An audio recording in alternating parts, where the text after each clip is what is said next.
నమస్కారం ఘంటారావానికి స్వాగతం. ముందుగా ప్రధాన అంశాలు. వరద ముంపు నుంచి బయటపడుతున్న బెజవాడ, శరవేగంగా పారిశుద్ధ్య పనులు.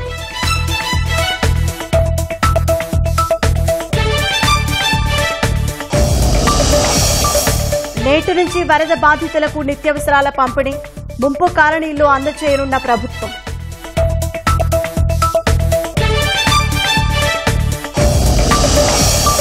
కొల్లేరు లంక గ్రామాలపై బుడమేరు ప్రతాపం, భారీగా వరద నీరు చేరడంతో విలవిల.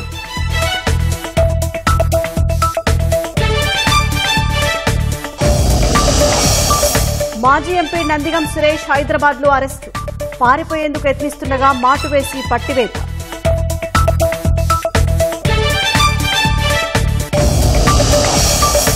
ఈపీఎఫ్ పింఛన్దారులకు కేంద్రం శుభవార్త, ఏ బ్యాంకు నుంచైనా పెన్షన్ తీసుకునే వెసులుబాటు.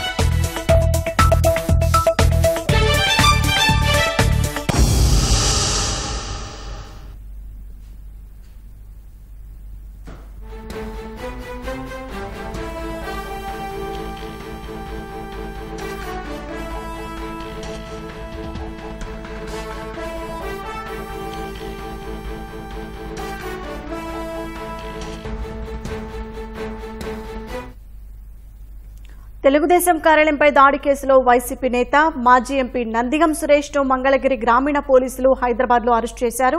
ముందస్తు బెయిల్ కోరుతూ సురేష్ దాఖలు చేసిన పిటిషన్ను హైకోర్టు కొట్టివేసింది. దీంతో నిన్నటి నుంచి నందిగం సురేష్ అజ్ఞాతంలోకి వెళ్లిపోయారు. హైదరాబాద్ నుంచి పారిపోయేందుకు ఆయన ప్రయత్నించారు. పక్కా సమాచారంతో హైదరాబాద్ వెళ్లి పోలీసులు సురేష్ ను అరెస్టు చేసి మంగళగిరి తీసుకొచ్చారు.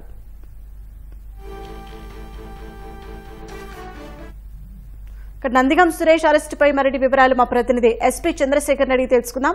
చంద్రశేఖర్, నందిగం సురేష్ ను ఎప్పుడు అరెస్ట్ చేశారు? షాహిన్, బాపట్ల మాజీ ఎంపీ నందిగం సురేష్ ను నిన్న అర్ధరాత్రి సమయంలో పోలీసులు హైదరాబాద్ లోని మియాపూర్ లో అరెస్ట్ చేశారు. మంగళగిరిలోని టీడీపీ కేంద్ర కార్యాలయంపై దాడి ఘటనకు సంబంధించి 2021 అక్టోబర్ 19 జరిగినటువంటి ఆ దాడి ఘటనకు సంబంధించి అప్పట్లో ఎఫ్ఐఆర్ నమోదైంది. ఆ కేసులో నందిగం సురేష్ కీలక సూత్రధారిగా ఉన్నారు. ఎమ్మెల్సీ లీలారెడ్డి, జోగి రమేష్, అలాగే దేవినేని అవినాష్ వీరందరూ కూడా సూత్రధారులుగా ఉండి అప్పట్లో ఈ టీడీపీ కార్యాలయం పైన వైసీపీ నేతల్ని కార్యకర్తలను దాడికి పంపించారన్నటువంటి అభియోగాలు ఉన్నాయి. దీనికి సంబంధించి అప్పట్లో కేసు నమోదైనప్పటికీ కూడా దానికి విచారణ అయితే జరగలేదు. ఆ తర్వాత కుటుంబ ప్రభుత్వం వచ్చిన తర్వాత ఈ విచారణను వేగవంతం చేసింది. విచారణను తొక్కిపెట్టినటువంటి అధికారుల పైన కూడా, పోలీసు అధికారుల పైన కూడా చర్యలు తీసుకుంది.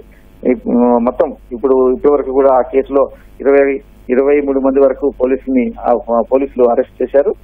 100 మందికి పైగా మొత్తం ఈ ఘటనలో బాధ్యులుగా ఉన్నట్టుగైతే పోలీసులు నిర్ధారించారు. అందులో సూత్రధారులుగా ఉన్నటువంటి అరెస్ట్ చేసేటువంటి చర్యలైతే పోలీసు యంత్రాంగం మొదలుపెట్టింది. తెలిసి ముందుగానే ముఖ్యమైన నాయకులు, వైసీపీ చెందిన ముఖ్యమైన నాయకులు ఈ ఘటనలో ఉన్న వారందరూ కూడా హైకోర్టు ఆశ్రయించి ముందస్తు బెయిల్ కూడా పొందారు. అయితే ముందస్తు బెయిల్ పొడిగించడం కోసం హైకోర్టులో మళ్ళీ పిటిషన్ పెట్టుకోగా వాళ్ళు పెట్టిన పిటిషన్ హైకోర్టు తిరస్కరించింది నిన్న. దీంతో వెంటనే నందిగం సురేష్ ను అరెస్ట్ చేస్తారనేటువంటి ఒక చేసేందుకైతే పోలీసులు ప్రయత్నించారు. విషయం తెలుసుకున్నటువంటి సురేష్ అప్పటికే హైదరాబాద్ పారిపోయాడు. తన కుటుంబ సభ్యులతో కలిసి ఆయన హైదరాబాద్ పారిపోయారు.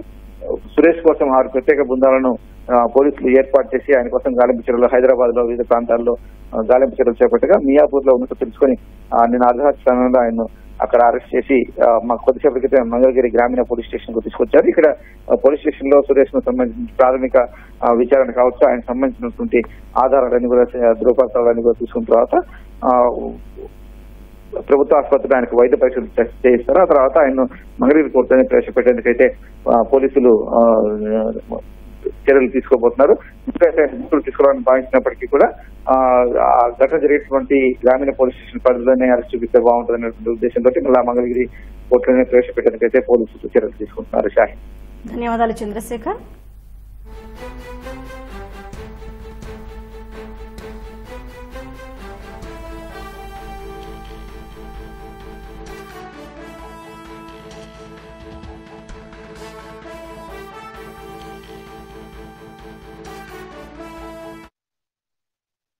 బుడమేరు వరద ఉధృతికి జల దిగ్బంధంలో చిక్కుకున్న విజయవాడలోని పలు కాలనీలు ఇప్పుడిప్పుడే తేరుకుంటున్నాయి. వరద ముంపులో కొనసాగుతున్న బాధితులు తమ నివాసాలను వదిలి బయటకొస్తుండగా నీళ్లు తగ్గిన చోట్ల తిరిగి ప్రజలు తమ ఆవాసాలకు చేరుకుంటున్నారు. ఇళ్లు, వీధుల్లో పేరుకుపోయిన బురద, ఇతర చెత్తా చెదారాలను తొలగించేందుకు అగ్నిమాపక శాఖ రంగంలోకి దిగింది. నీటిలో లేని కాలనీలు, నివాస ప్రాంతాలకు విద్యుత్ సరఫరాను పునరుద్దరిస్తున్నారు. వరద ప్రభావిత ప్రాంతాల సహాయక చర్యలు ముమ్మరంగా కొనసాగుతూనే ఉన్నాయి. విజయవాడ నగరం వరద ముంపు నుంచి చాలా వరకు బయటపడింది. బుడమేరు ప్రభావంతో జలదిగ్బంధంలో కొనసాగిన కాలనీల్లో నీరు తగ్గుముఖం పడుతూ వస్తోంది. Urmilanagar, HB colony, Chittinagar, KL రావు నగర్, కబేళా, రామరాజునగర్, రోటరీనగర్ ప్రాంతాల్ని చుట్టుముట్టిన వరద నీరు బయటకు వెళుతోంది. మోకాలు దిగువ వరకు మాత్రమే ఇప్పుడు నీరుంది. న్యూ రాజరాజేశ్వరిపేట, వాంబే కాలనీ 3 అడుగుల మేరకు వరద తగ్గింది. ఇంకా ఇళ్ల చుట్టూ నీరుంది. పాయకాపురం, రాజీవ్ నగర్లో 3 అడుగుల వరకు నీళ్లున్నాయి. ఈ ప్రాంతాల్లో ఇబ్బందికరంగా ఉన్న ప్రజలకు ట్రాక్టర్లు, బోట్ల ద్వారా సాయం అందిస్తున్నారు. రాజీవ్ నగర్, కండ్రిక, పాయకాపురం, పైపుల రోడ్డు, అజిత్ సింగ్ నగర్లలో వరద తగ్గుముఖం పట్టింది. అక్కడి ప్రజలంతా సురక్షిత ప్రాంతాలకు తరలి వెళుతున్నారు. జక్కంపూడి వైఎస్సార్ కాలనీ ఇంకా ముంపులోనే ఉంది. వరద నీటి మొలకలు లేని ప్రాంతాలకు విద్యుత్ సరఫరాను క్రమక్రమంగా పునరుద్దరిస్తున్నారు. ముంపు ప్రాంతాల్లో అంటువ్యాధులు ప్రబలే అవకాశం ఉండడంతో ప్రత్యేకంగా తయారు చేసిన అత్యవసర వైద్య కిట్లను నేటి నుంచి వైద్యారోగ్య శాఖ యంత్రాంగం అందించనుంది.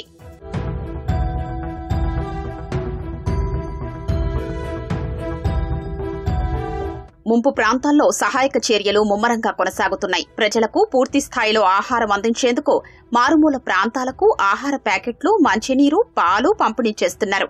ముఖ్యమంత్రి చంద్రబాబు సహా మంత్రులంతా బాధితులకు సాయం అందించే అంశంపై నేరుగా పర్యవేక్షిస్తున్నారు. వీధి వీధికి తిరిగి మరీ పంపిణీ చేస్తున్నారు. రాష్ట్రంలోని అన్ని ప్రాంతాల నుంచి తీసుకొచ్చిన పారిశుద్ధ్య సిబ్బందికి విజయవాడలోని పలు ప్రాంతాల్లో వసతి ఏర్పాట్లు చేశారు. నీళ్లు పూర్తిగా వెనక్కి వెళ్లిపోయిన ఒక్కో ప్రాంతానికి చేరుకుని ప్రక్షాళన చర్యలు చేపడుతున్నారు. పెద్ద ఎత్తున అగ్నిమాపక శకటాలతో ముంపు ప్రాంతాల్లోని ఇళ్లను యజమానుల పర్యవేక్షణలో శరవేగంగా శుభ్రం చేస్తున్నారు.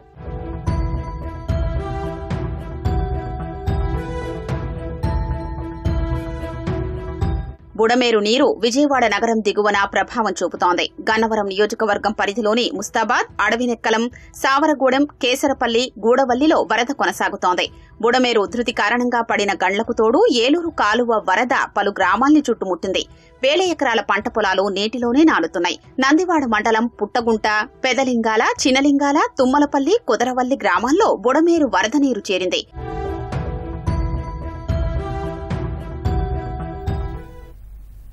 వరద బాధిత కుటుంబాలకు నేటి నుంచి ప్రభుత్వం నిత్యావసరాల కిట్ అందించనుంది. రాయితీపై కూరగాయలు ఇవ్వడంతో పాటు ఇళ్లు, దుకాణాలు మునిగిన వారిని ఆదుకుంటామని ముఖ్యమంత్రి చంద్రబాబు హామీ ఇచ్చారు. వడ్డీ రాయితీ ప్యాకేజీలపైన చర్చ జరుగుతున్నట్లు తెలిపారు. మరోవైపు బుడమేరు 2వ గండిని విజయవంతంగా పూడ్చిన ప్రభుత్వం ఇవాళ 3వ గండిని కూడా పూడ్చే ప్రయత్నాలు ముమ్మరం చేసింది. వరదల్లో ఇల్లు, దుకాణాలు మునిగి పూర్తిగా నష్టపోయిన వారిని ఆదుకునే విషయమై చర్చిస్తున్నామని, కేంద్ర రాష్ట్ర ప్రభుత్వ పథకాలను వర్తింపజేసి సాయం చేయడంతో పాటు ప్యాకేజీపైన ఆలోచిస్తున్నామని తెలిపారు. వరద బాధిత ప్రాంతాల వారిని ఆదుకునేందుకు ఐఆర్డీఏ, ఈడీ, కేంద్ర ప్రభుత్వ బ్యాంకింగ్ రంగ జాయింట్ కార్యదర్శితో కలిసి బ్యాంకర్లు, బీమా సంస్థల ప్రతినిధులతో సమావేశమై పలు అంశాలపై చర్చించామని చెప్పారు. వెహికల్స్ 2-వీలర్, 3-వీలర్, 4-వీలర్ ఈ వెహికల్స్ అన్ని ఉన్నాయి. ఆ ఏరియాలో మొత్తం వెహికల్స్ అన్ని సబ్మెర్జ్ అయ్యాయి. కొన్ని వెహికల్స్ కొట్టుకొని పోయినాయి. కొన్ని వెహికల్స్ అయితే చాలా వరకు పాడైపోయే పరిస్థితికి వచ్చాయి. అన్నిటి కూడా కొన్నిటికి ఇన్సూరెన్స్ ఉంది, కొన్నిటికి ఇన్సూరెన్స్ లేదు. అవన్నీ అనలైజ్ చేయమన్నాం. అనలైజ్ చేసి 2 కేటగిరీస్ కింద ఒకటి ఇన్సూరెన్స్ అంతా ఇప్పించడం. దీనికి 10 days టైం బౌండ్ ప్రోగ్రామ్ పెట్టుకున్నాం. ఒకవేళ ప్లస్ ఆర్ మైనస్ ఒక 2 రోజులు అటు ఇటు అయినా అన్ని కూడా ఇన్సూరెన్స్ సెటిల్ చేయడం ఒక ప్రధానమైన బాధ్యతగా పెట్టుకున్నాం.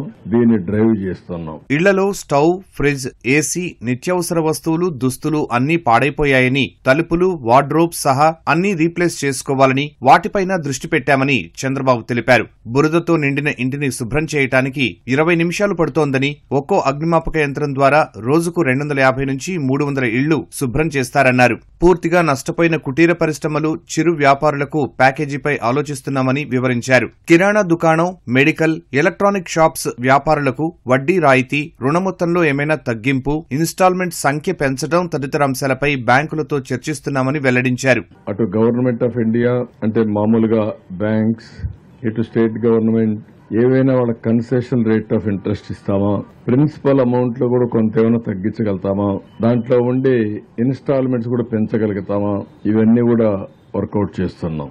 ఈ రోజు ఒక వ్యక్తి ఒక 25 లక్షల రూపాయలు వ్యాపారం చేస్తా ఉంటే 15-20 లక్షల రూపాయలు సరుకు పోయి ఉంటే, లేదంటే 25 లక్షలు పోయి ఉంటే 25 లక్షల రూపాయలు వడ్డీ కడుతూ మళ్లీ వ్యాపారం చేయడానికి పెట్టుబడి పెట్టాలి. అది అబ్నార్మల్ భారం అవుతుంది. ఈ కెనాట్ సస్టైన్, సర్వైవ్ కూడా కాలేడు. అలాంటి వాళ్ళకు రివైవల్ ప్యాకేజ్ ఏమి ఇవ్వగలుగుతాం అనే ఎక్సర్సైజ్ చేస్తున్నాం. ఇది కొంచెం డిఫికల్ట్ ఎక్సర్సైజ్. దాన్ని ఏ విధంగా చేయాలని ఆలోచించి ముందుకెళ్తాం. పేద ధనిక తేడా లేకుండా ప్రతి కుటుంబానికి నిత్యావసరాల కిట్ అందిస్తున్నామని, పాలు, బిస్కెట్లు, మంచినీరు కూడా అందిస్తామని వెల్లడించారు. కిట్ లో 25 కిలోల బియ్యం, కిలో కందిపప్పు, లీటర్ పామోలిన్, బంగాళదుంప 2 కిలోలు, ఉల్లి 2 కిలోలు, చక్కెర కిలో ఉంటాయన్నారు. వరద బాధిత కుటుంబాలకు నేటి నుంచి నిత్యావసరాల కిట్ తో పాటు రాయితీపై కూరగాయలు అందిస్తామని చెప్పారు. 2 రూపాయలు, 5 రూపాయలు, 10 రూపాయలు కూరగాయలు 3 రేట్లు పెట్టాం. ఆకుకూరలన్నీ 2 రూపాయలకి ఇస్తాం సబ్సిడీతో. 10, 15, 20 రూపాయలు చేసేటన్ని 5 రూపాయలకి ఇస్తాం. 30 రూపాయలు, 25 రూపాయలు చేసేటన్నిటికీ 10 రూపాయలు పెడతాం. 3 రేట్లే ఉంటాయి. ఆ 3 రేట్లకి రేపు కూరగాయలు అందుబాటులో ఉంటాయి. డంప్ చేస్తాం, మొబైల్ పెడతాం, ఎక్కడ చూసినా సరఫరా చేస్తాం. అంత మునుపు కూడా విశాఖపట్నంలో ఇదే మరి పెట్టా. ఇప్పుడు మళ్ళా కూరగాయలన్నీ పెట్టి ఏ ఒక్కరికి ఇబ్బంది లేకుండా చేయడం కోసం ముందుకు పోతున్నాం.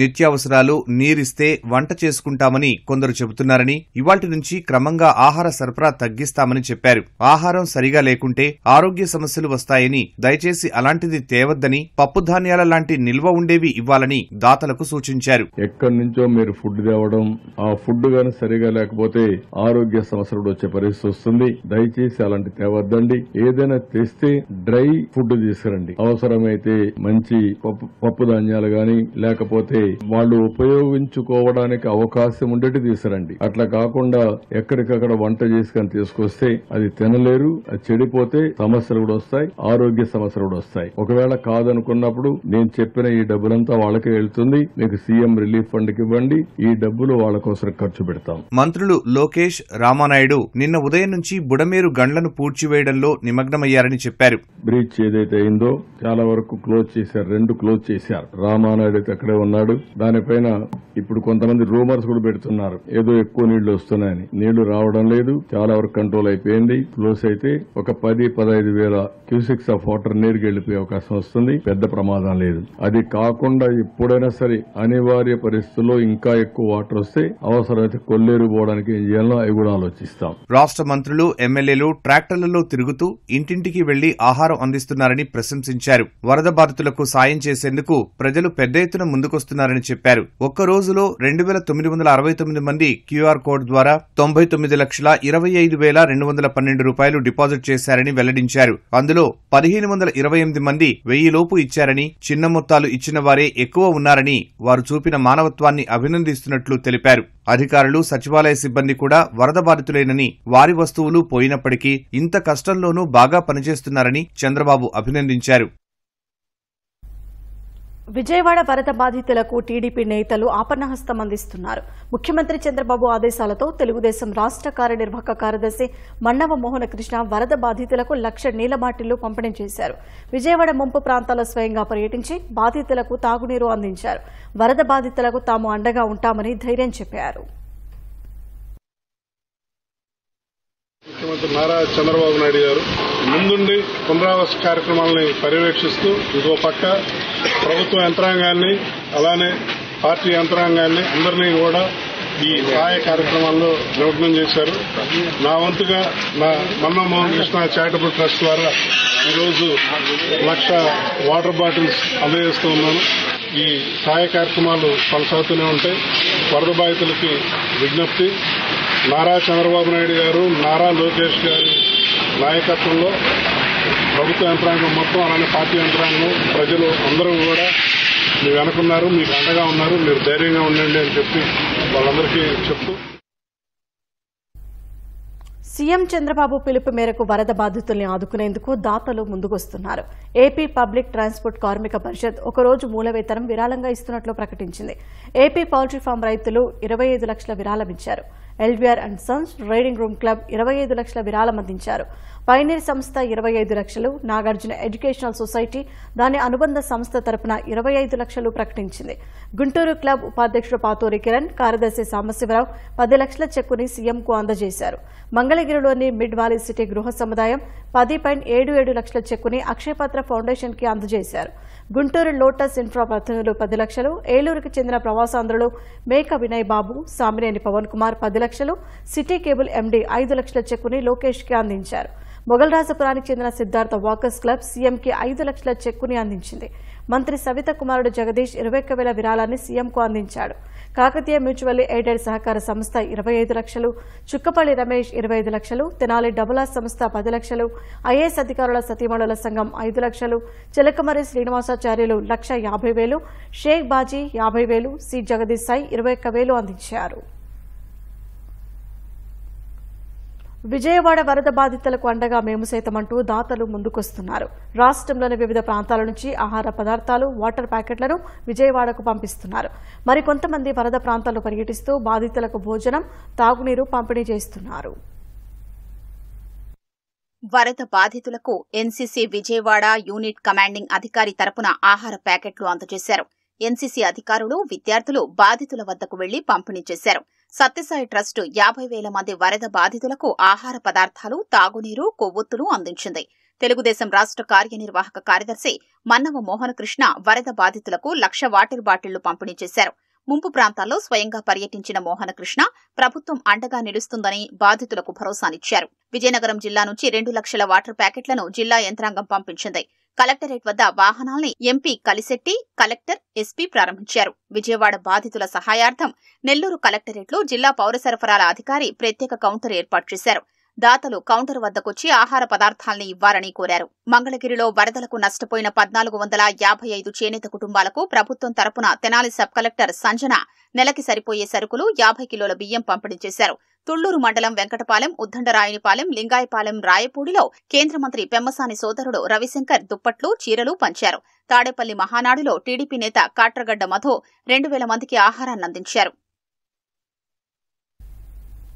విజయవాడలో వరద సహాయక చర్యలు ముమ్మరంగా సాగుతున్నాయి. అక్కడి పరిస్థితిని మా ప్రతినిధి కనకారావు అందిస్తారు.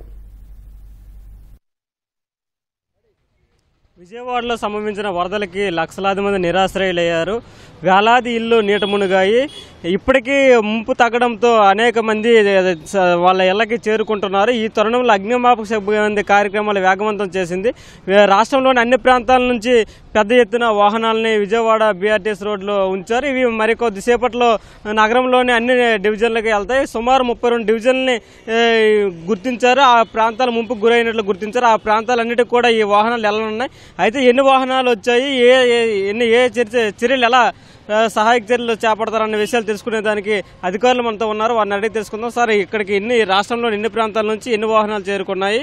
మీరు సహాయక చర్యలు మరి ఎంతసేపులో ప్రారంభించనున్నారు?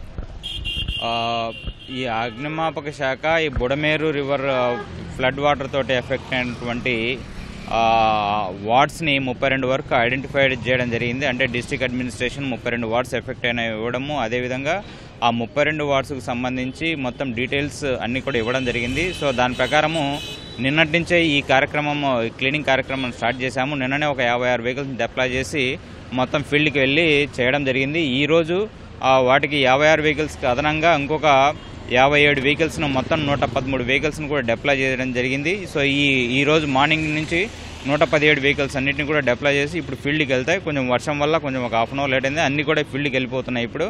సో వీటితో పాటు ఒక మున్సిపల్ అడ్మినిస్ట్రేషన్లో శానిటరీ టీము, అదేవిధంగా fire department team, health department ఒక టీము, ఈ 3 టీంలు కోఆర్డినేషన్ తోటి ఫీల్డ్కి వెళ్ళి కొంత ఈ వాటర్ను కూడా వాటర్ ట్యాంకరు, ట్రాక్టరు వాటితో కూడా ఈ టీంతో పాటు వెళ్తున్నాయి. సో ఈ టీం అంతా కూడా ఒక ఫస్ట్ క్లీనింగ్ కార్యక్రమం చేసిన తర్వాత మళ్ళీ బ్లీచింగ్ పౌడర్ వేయడం కూడా మొత్తం ఆ విధంగా జరుగుతుంది. ఫస్ట్ ప్రయారిటీగా హౌస్ను క్లీన్ చేయడం జరుగుతుంది. మంచి వాటర్ తోటి హౌస్ను క్లీన్ చేయడం జరుగుతుంది. ఆ తర్వాత రోడ్స్ను క్లీన్ చేయడం జరుగుతుంది అనమాట. సో ఇది ఏ రోజు రిసీడ్ అయినటువంటి వాటర్ ఆ రోజు రిసీడ్ అయినటువంటి హౌస్ అన్నింటినీ కూడా క్లీన్ చేయడానికి మేము యాక్షన్ ప్లాన్ తయారు చేసుకున్నాము. ఆ విధంగానే ముందుకు వెళ్తున్నాము. సో ఈరోజు ఈ 113 వెహికల్స్, 113 ఫైర్ వెహికల్స్ అన్నీ కూడా ఫీల్డ్ ఆపరేషన్లో ఉంటుంది. సార్ ఎన్ని రోజుల్లో పూర్తి స్థాయిలో ఈ ఇల్లుని మీరు శుభ్రం చేసే కార్యక్రమం చేపట్టగలరు? అన్ని 32 వార్డ్స్లో కూడా వాటర్ రిసీడ్ అయినటువంటి ప్లేస్లు ఏవైతే ఉన్నాయో వాటర్ రిసీడ్ అయినటువంటి అన్ని ఏరియాస్ను అదే రోజు క్లియర్ చేయడానికి ఉన్నాముగా. కొన్ని ఏరియాస్లో వాటర్ రిసీడ్ కాలేదు. వాటర్ రిసీడ్ కాకపోవడం వల్ల ఇంట్లోనే ఇంకా వాటర్ ఉన్నాయి. సో అవి ఫుల్గా ఏ రోజు రిసీడ్ అయినటువంటి ఆ రోజే ఆ హౌసెస్ అన్ని కూడా హౌసెస్ కానీ రోడ్స్ కానీ క్లియర్ చేయడానికి మేము యాక్షన్ ప్లాన్ రెడీ చేసుకున్నాం. ఇది అగ్నిమాపక శాఖకు సంబంధించి అధికారులు చెబుతున్న విషయం. మరికొద్ది క్షణాల్లో మేము ఇక్కడ నుంచి బయలుదేరి 32 డివిజన్లు గుర్తించి ఆ డివిజన్లు అన్నింటిలో కూడా వెళ్తామని చెబుతున్నారు. అదేవిధంగా వీలైనంత త్వరగా ఈ చర్యలు అయితే పూర్తి చేస్తామన్నారు. రాష్ట్ర వ్యాప్తంగా 113 అగ్నిమాపక సిబ్బందికి సంబంధించిన వాహనాలు ఇక్కడ చేరుకున్నాయి. వీటి సహకారంతో మంచినీరుని సేకరించి మంచినీరు సహకారంతో మొత్తం ఆ ఇళ్లన్నీ కూడా శుభ్రం చేస్తున్న పరిస్థితి ఉంది. ఇదే ఇక్కడ తాజా పరిస్థితి. కేవలం గోపితో కనకారావు, ఈటీవీ న్యూస్, విజయవాడ నుంచి. విజయవాడని అల్లకల్లోలం చేసిన బుడమేరు ఇప్పుడు కొల్లేరు లంక గ్రామాలపై విరుచుపడుతోంది. వరద నీరు భారీగా చేరడంతో లంకలు నీట మునిగాయి. కొల్లేరు నీటిని సముద్రానికి తీసుకెళ్లే ఉప్పుటేరు ఆక్రమణలు, నిర్వహణ లేమితో చిక్కిపోయింది. ప్రవాహానికి అడుగడుగునా ఏర్పడుతున్న అడ్డంకులతో లంక గ్రామాలు బిక్కుబిక్కుమంటున్నాయి. కొల్లేరు లంక గ్రామాలు ముంపు గుప్పెట్లో చిక్కుకుంటున్నాయి. బుడమేరు ఉగ్రరూపం దాల్చడంతో విజయవాడ అతలాకుతలం కాగా ఆ వరద నీరంతా కొల్లేరులో కలవడంతో లంక గ్రామాలకు వరద పోటు తాకింది. కొల్లేరు నీటిని సముద్రానికి తీసుకెళ్లే ఉప్పుటేరు ఓవైపు ఆక్రమణలు, నిర్వహణ లోపాలతో ప్రవాహానికి అడుగడుగునా అడ్డంకులు ఏర్పడుతున్నాయి. ఆ ప్రభావం ఏలూరు జిల్లాలోని ఏలూరు, మండవల్లి, కైకలూరు మండలాల్లోని లంక గ్రామాలపై పడనుంది. బుడమేరు, రామిలేరు, తమ్మిలేరు, మున్నేరుల నుంచి వరద పోటెత్తడంతో కొల్లేరు నిండుకుండలా కనిపిస్తోంది. ఎగువన కురిసిన వర్షాలకు కొల్లేరులో కలిసే 68 మేజర్, మైనర్ డ్రైన్లు సైతం భారీగా వరద నీటిని తీసుకొస్తున్నాయి. దీంతో కొల్లేరు మరింత ప్రమాదకరంగా ప్రవహిస్తోంది. కొల్లేరులో మామూలు రోజుల్లో 10,000 క్యూసెక్కులు మాత్రమే ఉండే నీరు ప్రస్తుతం 25,000 క్యూసెక్కులకు చేరింది.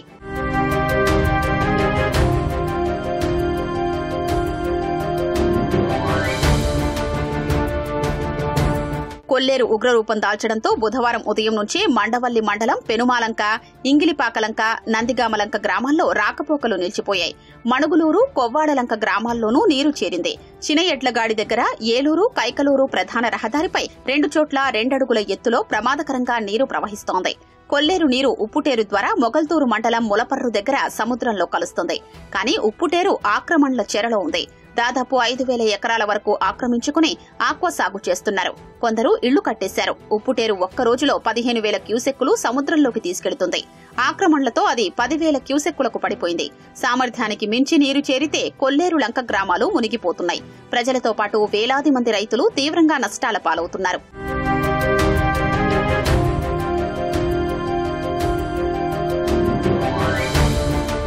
ఉప్పుటేరు నిర్వహణను గత ప్రభుత్వాలు పూర్తిగా గాలి కుదిలేశాయి. చివరగా 12 ఏళ్ల క్రితం ఒక్కసారి తవ్వారు.